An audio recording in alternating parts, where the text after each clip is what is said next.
नमस्कार। आज हम छठ पूजा के पावन पर्व पर थोड़ी गहराई से बात करेंगे। नमस्कार। हमारे पास कुछ स्रोत हैं जो इस पर्व के नियमों, रिवाजों और इसके पीछे जो गहरे अर्थ छिपे हैं उन पर रोशनी डालते हैं। हाँ, हमारा मकसद यही है कि इन स्रोतों के जरिए छठ पूजा की एक साफ, थोड़ी विस्तृत और व्यवहारिक समझ बना पाएं, ताकि हम सब इसकी आत्मा को महसूस कर सकें। बिल्कुल। और छठ देखा जाए तो सिर्फ एक पूजा नहीं है, ये तो एक गहन साधना है जहाँ प्रकृति, आस्था और अनुशासन का एक कह सकते हैं अद्भुत संगम देखने को मिलता है।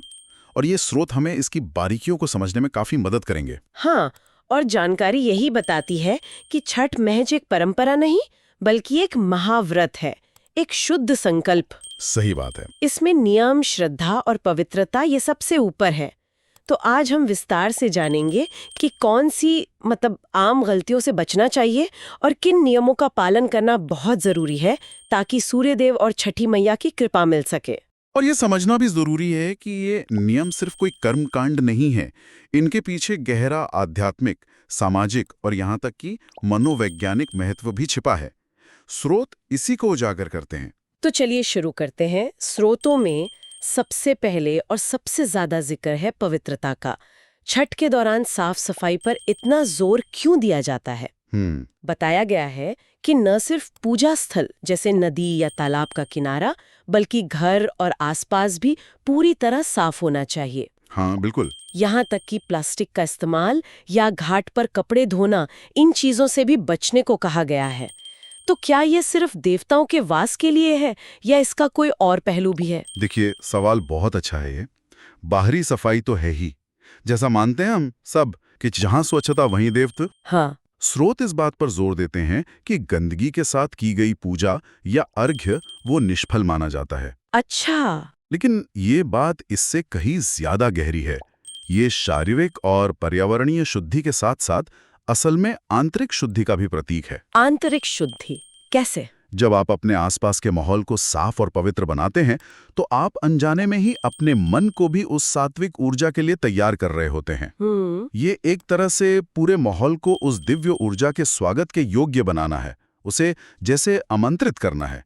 और प्लास्टिक जैसी चीजों से बचना, ये तो प्रकृति के सम्मान का भी प्रतीक है, जो इस पूजा का एकदम मूल है। अच्छा, तो ये सिर्फ देखने की सफाई नहीं, बल्कि एक तरह का एनर्जी फील्ड बनाने जैसा है। हाँ, कह सकते हैं। इसी पवित्रता से जुड़ा है जल और प्रसाद का सम्मान। इन दस्तावेजों में साफ लिखा है कि अर्घ्य के दौरान जल में पैर डालना या पानी उछालना या घाट पर बैठ के खाना पीना, ये सब मना है। बिल्कुल वर्जित है। और प्रसाद जो इतनी मेहनत और श्रद्धा से बनता है, उसे जमीन पर रखना या अशुद्ध हाथों से छूना, इसे भी भक्ति में बड़ी बाधा माना गया है। ये नियम इतने सख्त क्यों हैं? जी। क्या थोड़ी सी चूक भी भारी पड़ सकती है? देखिए, जल और प्रसाद ये छठ पूजा के सबसे पवित्र तत्व हैं। जल के माध्यम से ही तो सूर्यदेव को अर्घ्य समर्पित किया जाता है। हाँ। ये जीवन का प्रतीक है। सही बात है। और प्रसाद, खासकर ठेकुआ और बाकी भोग, वो छठी मैया को अर्पण करने के बाद खुद उनका आशीर्वाद बन जाता है। तो इनका अनादर करना, चाहे अनजाने में ही क्यों ना हो, वो सीधे सीधे पूजा की आत्मा और उसकी पवित्रता को भंग करता है। स्रोत इसे सिर्फ गलती नहीं, बल्कि अनादर या अपमान मानते हैं, जिससे व्रत खंडित भी हो सकता है। ओहो। ये हमें सिखाता है कि जिन प्राकृतिक तत्वों से हमें जीवन मिलता है, उनके प्रति गहरी कृतज्ञता और सम्मान का भाव रखना कितना जरूरी है। प्रसाद को सहेज कर रखना और बांटना, वो मैया के आशीर्वाद को सहेजने और बांटने जैसा ही है। ये बात तो है, प्रकृति और प्रसाद का सम्मान सबसे ऊपर। अब बात करते हैं आहार की। सात्विकता पर जबरदस्त जोर है। हाँ, बिल्कुल। जानकारी के अनुसार प्याज, लहसुन, मांसाहार, मदिरा, ये सब तो पूरी तरह वर्जित है। यहाँ तक कहा गया है कि छठ के दिनों में इनका घर में घुसना भी नहीं चाहिए। क्या ये सिर्फ व्रती के लिए है या पूरे परिवार को इसका पालन करना होता है? और सिर्फ यही चीजें क्यों? देखिए, सात्विकता इस व्रत का केंद्रीय स्तंभ है।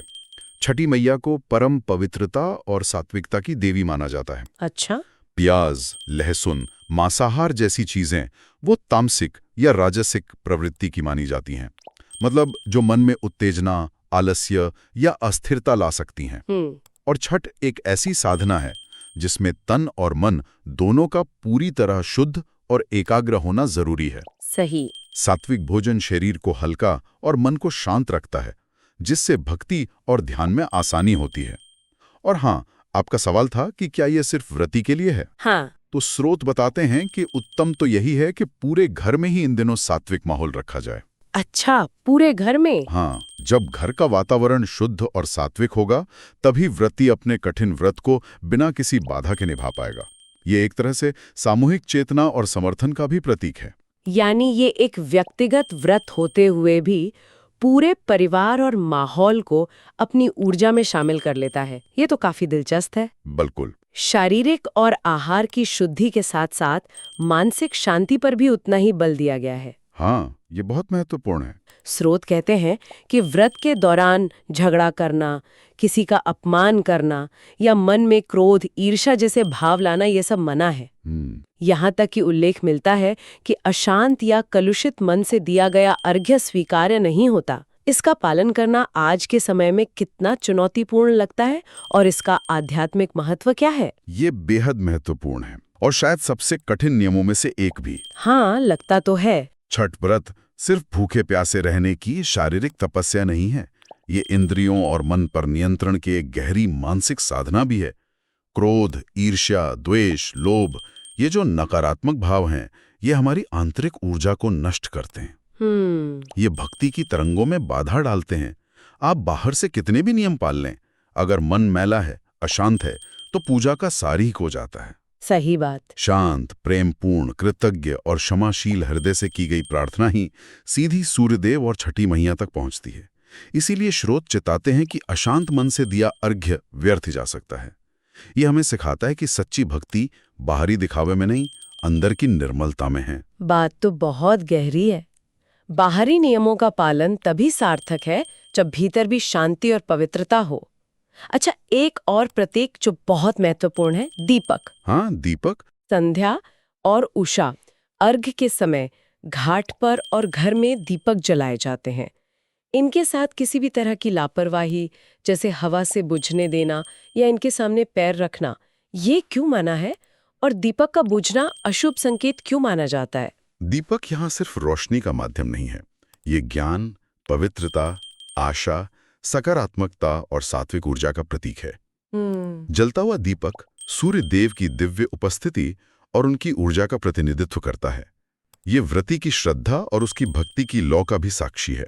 अच्छा। स्रोत बताते हैं कि दीपक का बुझ जाना मतलब बिना तेल खत्म हुए या तेज हवा के झोंके के अलावा, या उसका अनादर करना, जैसे उसके सामने पैर फैलाना या उसे लांघना, ये पूजा में एक तरह का विघ्न या अशुभता का संकेत माना जाता है। ओहो! ये कहीं ना कहीं व्रती की एकाग्रता या श्रद्धा में कमी का भी द्योतक हो सकता है।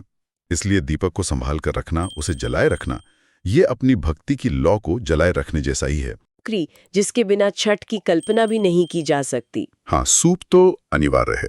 स्रोत कहते हैं कि इसमें रखी हर चीज, ठेकुआ, फल, खासकर केला, गन्ना, नारियल, वो बड़ा नींबू, हल्दी, अदरक, दीपक, सबका अपना महत्व है। और अगर इनमें से कुछ जरूरी चीजें कम रह जाएं, तो व्रत की पूर्णता में बाधा आ सकती है। ऐसा क्यों है कि हर चीज का होना जरूरी है? देखिए, सूप और उसमें रखी सामग्री, ये प्रकृति के प्रतिदान और व्रती की श्रद्धा का साकार रूप है। ये सभी वस्तुएं आप देखें तो ऋतु फल हैं, प्रकृति की देन है। हाँ। ठेकुआ जो गेहूं और गुड़ से बनता है, और दूसरे पकवान वो व्रती की मेहनत और समर्पण का प्रतीक हैं। फल, गन्ना, हल्दी, अदरक, ये सब सूर्यदेव और छठी मैया को धरती की उपज और अपनी कृतज्ञता अर्पित करने का माध्यम है। हर चीज किसी न किसी तत्व, किसी न किसी भावना का प्रतिनिधित्व करती है। जैसे गन्ना है रस और मिठास का, नारियल पवित्रता का, केला उर्वरता का प्रतीक माना जाता है। अच्छा। इन सभी का एक साथ होना वो व्रत की समग्रता, उसकी पूर्णता और व्रती के पूर्ण समर्पण को दर्शाता है। इसीलिए जानकारी यही है कि एक दिन पहले ही ध्यान से सारी सामग्री जुटा लेनी चाहिए, ताकि अर्घ्य के समय कोई कमी न रहे और मन में कोई शक या संशय न हो। समझ गई, ये प्रकृति के प्रति एक पूरा धन्यवाद ज्ञापन जैसा है। बिल्कुल। अब आते हैं व्रत के समापन पर, यानी व्रत तोड़ने पर। स्रोत कहते हैं कि इसमें जल्दबाजी या लापरवाही बिल्कुल नहीं करनी चाहिए। नहीं, बिल्कुल नहीं। उषा अर्घ्य और सूर्योदय के बाद ही विधि पूर्वक प्रसाद ग्रहण करके व्रत खोलना चाहिए। कई बार लोग थकान या दूसरे कारणों से थोड़ा पहले या बिना विधि के पारण कर लेते हैं, लेकिन इसे नियम के विरुद्ध बताया गया है। इस आखिरी चरण का इतना महत्व क्यों है? बिल्कुल, ये 36 घंटे या उससे भी ज्यादा समय के कठिन निर्जला व्रत के अनुशासन और संकल्प का अंतिम और बहुत महत्वपूर्ण चरण है। जैसे व्रत का आरंभ संकल्प और शुद्धि से होता है, वैसे ही उसका समापन भी पूरी श्रद्धा, धैर्य और नियम के साथ होना चाहिए। सूर्योदय के बाद उगते सूर्य को अर्घ्य देकर उनसे आशीर्वाद प्राप्त करके ही व्रत खोला जाता है। अच्छा। ये न सिर्फ शारीरिक सहन शक्ति बल्कि मानसिक धैर्य, प्रतिबद्धता और सूर्य देव के प्रति पूर्ण सम्मान की भी परीक्षा है। जल्दबाजी करना या विधि का पालन न करना वो इतने लंबे तप के पुण्य को कम कर सकता है। सही। जैसा कि स्रोतों में संकेत मिलता है, जो व्रत को शुरू से अंत तक पूरी श्रद्धा और नियम से निभाता है, उसे छठी मैया संपूर्ण और दुगना फल देती हैं। ये उसी अनुशासन और सम्मान का हिस्सा है। अनुशासन अंत तक बना रहना चाहिए। और अंत में एक बहुत ही संवेदनशील और जरूरी बात जो ये स्रोत उठाते हैं, अहंकार और दिखावे से बचना। हाँ, ये बहुत जरूरी है। दान, पुण्य या सेवा अच्छी बात है, लेकिन उसका दिखावा करना या पूजा पाठ के दौरान सिर्फ फोटो वीडियो पर ध्यान देना, इसे भक्ति के विरुद्ध माना गया है। भावना का महत्व प्रदर्शन से ज्यादा क्यों है? छठ मूल रूप से श्रद्धा, भक्ति, समर्पण और कृतज्ञता का पर्व है। ये आंतरिक शुद्धि और जुड़ाव का अनुभव है। यहाँ बाहरी आडंबर, कोई कंपटीशन या दिखावे की कोई जगह ही नहीं है। हाँ। छठी मैया और सूर्यदेव भक्त की सच्ची भावना, उसके निष्काम हृदय से की गई पूजा को देखते हैं, न कि उसके बाहरी प्रदर्शन को। स्रोत हमें बार बार याद दिलाते हैं कि दान अगर गुप्त हो तो महादान है, सेवा अगर निस्वार्थ हो तभी फलदायी है। बिल्कुल। भक्ति का मोल आपकी सच्ची भावना से है, इस बात से नहीं कि कितने लोग आपकी पूजा देख रहे हैं या आप कितने महंगे चढ़ावे चढ़ा रहे हैं। अहंकार तो भक्ति का सबसे बड़ा शत्रु है और छठ हमें विनम्रता और निस्वार्थता सिखाता है। ये तो हुए नियम, वर्जनाएं और उनके पीछे के कारण। अब थोड़ा पीछे चलते हैं और छठ पूजा की जड़ों, इसके जो विस्तृत रिवाज हैं और इसके गहरे आध्यात्मिक और सामाजिक महत्व पर बात करते हैं। ये नियम कहाँ से आए और ये पर्व इतना व्यापक कैसे हुआ? जरूर। इन सभी नियमों और अनुष्ठानों के पीछे छठ पूजा का अत्यंत प्राचीन इतिहास और गहरा सांस्कृतिक आध्यात्मिक महत्व है। मूलतः यह प्रकृति पूजा है, विशेष रूप से सूर्य देव की उपासना। हाँ, सूर्य देव। सूर्य जो समस्त ऊर्जा, प्रकाश और जीवन के स्रोत हैं, उनके प्रति कृतज्ञता व्यक्त करना इसका मुख्य आधार है। साथ ही इसमें छठी मैया की पूजा होती है। छठी मैया कौन है पुराणों के अनुसार? उन्हें पुराणों में देवसेना, ब्रह्मा की मानस पुत्री और कार्तिकेय की पत्नी के रूप में बताया गया है, लेकिन लोक आस्था में वे संतान प्राप्ति, संतान की लंबी उम्र और रक्षा और परिवार के कल्याण की देवी मानी जाती हैं। अच्छा। ये पर्व वैदिक काल से भी प्राचीन माना जाता है, जिसके कुछ प्रमाण हमें मिलते हैं, और ये उन कुछ एक पर्वों में से है जहां मूर्ति पूजा की जगह सीधे प्रकृति के तत्वों, सूर्य और जल की पूजा होती है। हाँ, ये बात तो है। इसका बिहार, झारखंड, पूर्वी उत्तर प्रदेश और नेपाल के तराई क्षेत्रों में विशेष महत्व है, लेकिन अब तो ये दुनिया भर में मनाया जाता है। आपने 4 दिनों के अनुष्ठान का जिक्र किया था। स्रोत बताते हैं कि ये 4 दिन हैं: नहाए खाए, खरना या लोहंडा, संध्या अर्घ्य और उषा अर्घ्य। इनका क्रम क्या है और हर दिन का क्या खास महत्व है? हाँ, ये 4 दिवसीय महापर्व एक बहुत ही व्यवस्थित और गहन प्रक्रिया है। पहला दिन है नहाए खाए। नहाए खाए। इस दिन व्रती नदी या किसी पवित्र जलाशय में स्नान करके संकल्प लेते हैं और सात्विक भोजन जैसे कद्दू भात, चने की दाल ये ग्रहण करते हैं। ये व्रत के लिए तन और मन की शुद्धि की शुरुआत है। ठीक है। दूसरा दिन खरना या लोहंडा कहलाता है। इस दिन व्रती दिन भर उपवास रखते हैं और शाम को सूर्यास्त के बाद गुड़ की खीर, जिसे रसियाव कहते हैं, और रोटी का प्रसाद बनाकर छठी मैया को भोग लगाते हैं। रसियाव। हाँ, यही प्रसाद ग्रहण करने के बाद उनका लगभग 36 घंटे का कठिन निर्जला उपवास शुरू होता है। ये प्रसाद भी बहुत पवित्रता से बनाया और खाया जाता है। 36 घंटे का निर्जला उपवास। जी हाँ। तीसरा दिन छठ पूजा का मुख्य दिन होता है, जिस दिन संध्या अर्घ्य दिया जाता है। व्रती और परिवार के सदस्य ढलते सूर्य को नदी या तालाब के किनारे खड़े होकर अर्घ्य देते हैं। ये उस दिन के लिए सूर्य देव को धन्यवाद देना और आने वाली रात की शांति के लिए प्रार्थना करना है। सूप में सजाई गई सारी सामग्री इसी समय अर्पित की जाती है। पूरी रात अक्सर घाट पर या घर में जागरण और भजन कीर्तन होता है। और चौथा दिन? चौथा और अंतिम दिन उषा अर्घ्य का होता है। सूर्योदय से पहले ही व्रती फिर से जल में खड़े हो जाते हैं और उगते हुए सूर्य को अर्घ्य देते हैं।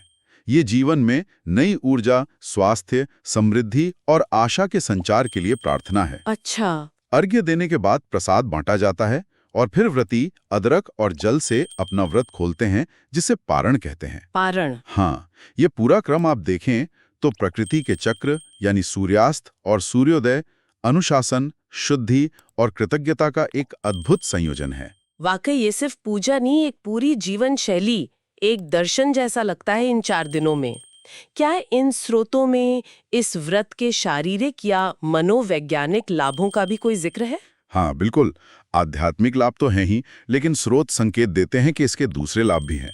जैसे 36 घंटे का निर्जला उपवास अगर वैज्ञानिक दृष्टि से देखें तो शरीर के लिए एक तरह का डिटॉक्सिफिकेशन या शुद्धिकरण प्रक्रिया हो सकता है। अच्छा। हाँ, अगर इसे सही तरीके से और स्वस्थ व्यक्ति द्वारा किया जाए। फिर नियमों का कड़ाई से पालन करना ये व्यक्ति में अनुशासन, आत्मनियंत्रण और इच्छा शक्ति को बढ़ाता है।